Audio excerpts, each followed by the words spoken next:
It's been said for a while now that any digital experience needs to be both useful and usable, but to be truly successful, it needs to be also desirable and enjoyable to interact with. And now, according to my guest today, when we digitise internal business processes, we need to make them as exciting and amazing as many consumer experiences already are. Well, let's meet George Neill, Vice President of Design at the digital design agency RMA Consulting. I'm Sarah Lockett. Welcome to the Business Debate.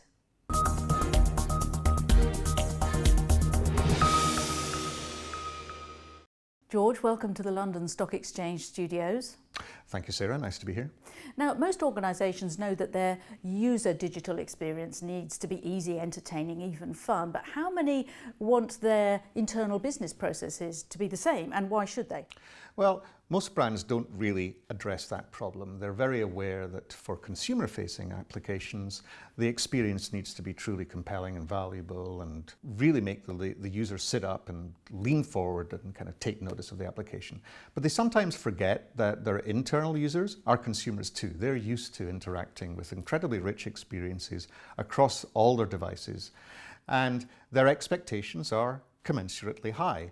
So if those expectations are not met in business applications, it can have fundamental consequences for productivity and efficiency.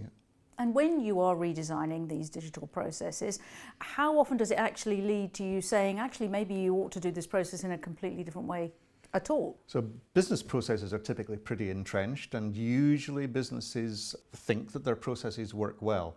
I think the challenge for us is to understand those processes very deeply and create new kinds of experiences that enable actions and provide insights to the users that resolve for the problems inherent in the processes without necessarily changing the processes themselves. And you have this phrase about finding the soul of an application. What do you mean by that?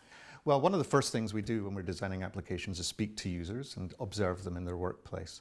And it's fascinating watching people doing the most unexpected things quite unconsciously.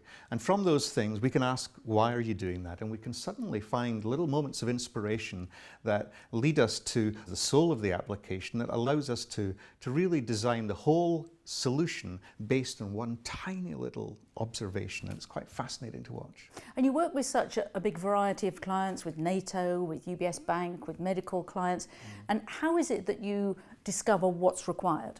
Well, we start by approaching the problem from three very different perspectives. We like to understand what the business is trying to achieve, what their imperatives are. We like to understand what the technological constraints and opportunities are to us.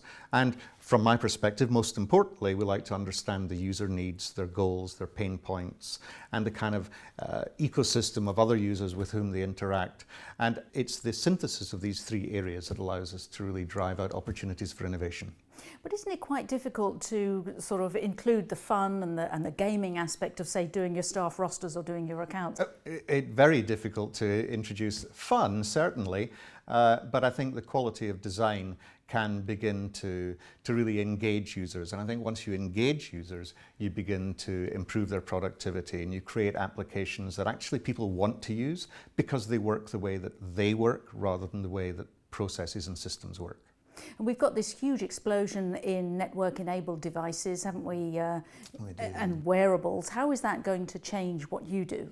So I don't know that it'll change exactly what we do. I think what it does instead is create opportunities for us to deliver far wider reaching experiences. The challenge for us, of course, is to ensure that those experiences are as coherent and as seamless across devices as they ever have been before. Now, you've said your business is activity driven rather than about people buying things or reading about things. Why have you chosen to focus on that? I think essentially because we think of ourselves as problem solvers. We really like to dig into complex business processes and understand how we can solve for those and deliver solutions that will have some longevity and will add real value to a business. And I think it's the challenge of solving those problems that ultimately has led us to focus on one side of the coin rather than the other. Well, George Neill from RMA Consulting, thank you very much. Thank you, Sarah.